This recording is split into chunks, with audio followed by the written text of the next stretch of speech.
Oke, Mas Kiri boleh dong ditanggapi dalam momen pertemuan kemarin dan pidato kemarin, ini ketiga bakal calon presiden asyik mengkritik lawannya ataukah ingin menonjolkan apa yang ia miliki? Saya nanti akan ketika menjadi presiden akan punya kepemimpinan seperti apa? Saya punya kecakapan seperti apa? Gagasan seperti apa? Bagaimana Mas Kirdi? Oke, kalau kita lihat sebetulnya ada 3 bagian penting yang dilakukan oleh masing-masing baca pres nih. Yang ketika pertemuan kemarin itu.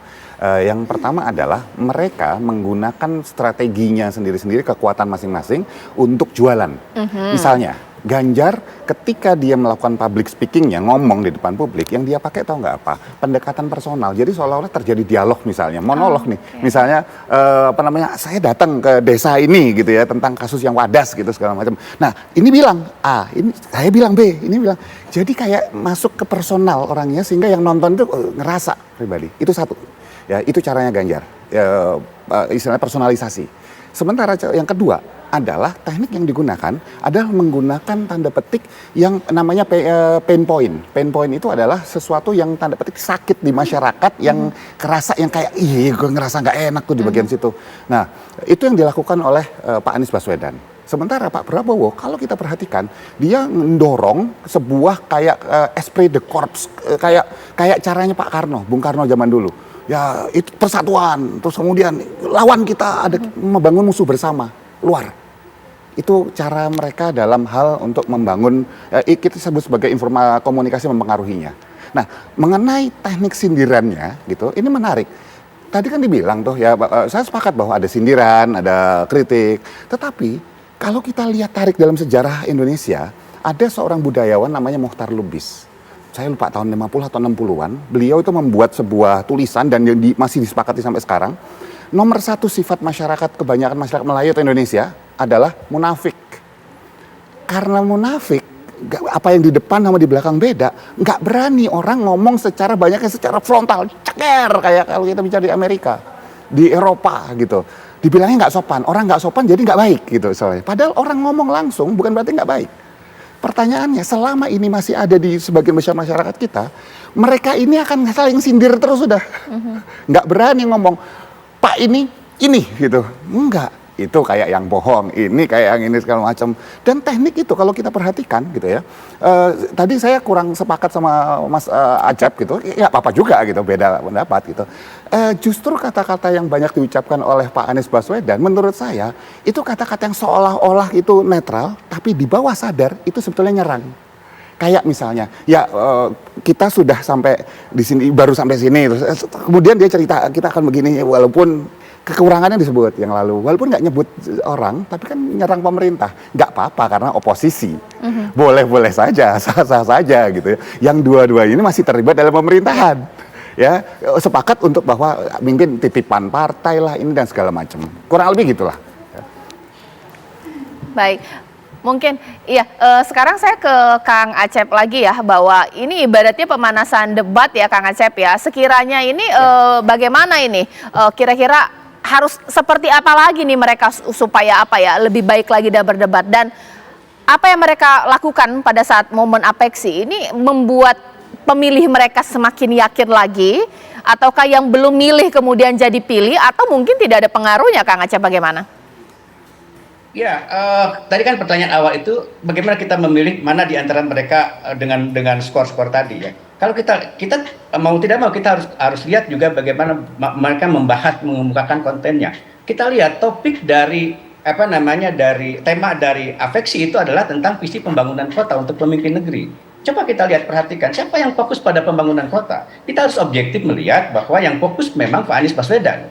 Ya, ada sekian ratus kata kota yang disebut dalam analisis Gramscian tentang tentang isotopi. Kalau kata banyak disebut, itu memang topiknya ke situ. Nah, menurut saya di sini Pak Anies mengambil poin itu, ya. Dan kemudian kalau kita pada kritik, menurut saya kritik yang tajam menurut saya adalah dikemukakan oleh para wali kota itu sendiri, ya. Dan coba perhatikan pertanyaan-pertanyaan mereka. Pertanyaan-pertanyaan mereka adalah keluhan-keluhan, ya. Adalah keluhan tentang pendidikan, keluhan tentang fiskal, keluhan pembangunan dan lain-lain. Itu keluhan semua dan real itu. karena Pak Wali Kota hari ini sedang menghadapi itu. Ya. Itu artinya apa? Ya, dan menurut saya ini kemudian menjadi poin bagi Pak Anies, menjadi amunisi bahwa memang problemnya begitu ya. Ini terlepas bagaimana kita melihat satu posisi satu pemerintahan kan. Tapi ada bagian yang netral Baik. itu dilihat oleh para wali kota gitu. Oke. Kang Ujang bagaimana? Ini semacam pemanasan debat ini bagaimana? Iya dong, ini kan forum yang formal, Ya. yang serius ya. Oleh karena itu tadi ya ini permulaan menurut saya ya, permulaan bahwa masyarakat bisa menilai sejak awal gitu loh. Walaupun mereka belum ditetapkan, katakanlah belum daftar ya di Oktober sebagai capres maupun cawapres nanti dengan pasangannya. Oleh karena itu ini permulaan yang bagus ketika di situ ada formulasi katakanlah mengangkat isu-isu tertentu, mengangkat ide dan gagasan tertentu. Ini bagus dalam konteks kita belajar politik ke depan. Oleh karena itu yang paling penting adalah ke depan konsisten mereka tadi bukan hanya membangun utak-atik koalisi, bukan hanya cari cawapresnya siapa, tetapi tadi membangun ide gagasan di bidang ekonomi apa, pendidikan apa, kesehatan apa gitu loh, hukum apa. Ini kan kita banyak persoalan-persoalan kebangsaan yang harus dituntaskan oleh capres-capres itu ketika mereka terpilih. Apa ide dan gagasannya? Nah ini sudah mulai muncul bahwa menurut saya ini budaya yang baik harus dikembangkan ke depan. Oke, Mas Kirdi boleh ditambahkan kalau ini dikatakan sebagai pemanasan debat, kira-kira bagaimana ini? 3 baca pres ini siapa yang paling punya beban ketika perform pidato? Atau mungkin jangan-jangan semuanya itu lepas atau bagaimana? Kalau kita lihat di situ sudah jelas sekali bahwa semuanya jualan. Itu satu dulu ya, bahwa semuanya jualan. Apakah masing-masing punya beban? Masing-masing punya beban dengan katakanlah topiknya masing-masing, beban sendiri-sendiri gitu. Tetapi kalau dibilang bahwa ini pemanasan untuk katakanlah debat capres gitu ya. Loh, nggak baru sekarang loh sebetulnya. Kalau kita perhatikan kemarin-kemarin yang tanda petik yang ada yang dari Jawa Tengah kemana-mana, ada yang dari Jakarta kemana-mana, gitu, ada yang menteri kemana-mana. Itu namanya setiap daerah tuh menyampaikan sindiran juga. Namanya apa? Meskipun gitu tidak di satu tempat. Walaupun nggak satu tempat gitu. Baik. Jadi kalau misalnya kita lihat ini semuanya terlepas dari konten ya, terlepas dari konten. Konten mereka oke lah, bagus-bagus segala macam dan masalah yang tajam-tajamnya itu masing-masing punya kekuatan sendiri. Tetapi kalau kita berharap bahwa nanti akan ada perubahan, saya perlu garis bawahi bahwa perubahan itu nggak selalu harus menghapus yang lama. Perubahan itu bisa dengan cara misalnya sesuatu yang udah bagus diterusin tapi caranya beda. Contohnya ya yang disampaikan oleh Pak Ganjar bahwa masalah kita korupsi. Dari dulu sampai sekarang berarti kan korupsi ini nggak berkurang-kurang, bahkan ada beberapa yang mungkin indeksnya naik segala macam kayak gitu. Nah ya caranya diganti dong gitu. Nah kalau kata-kata Pak Anies misalnya bahwa nanti kita akan membangun dari yang namanya desa, terus kemudian fokusnya di kota segala macam gitu. Nah caranya gimana tanpa menghapus yang desa misalnya, kan gitu. Kemudian Pak Prabowo masalah geopolitik.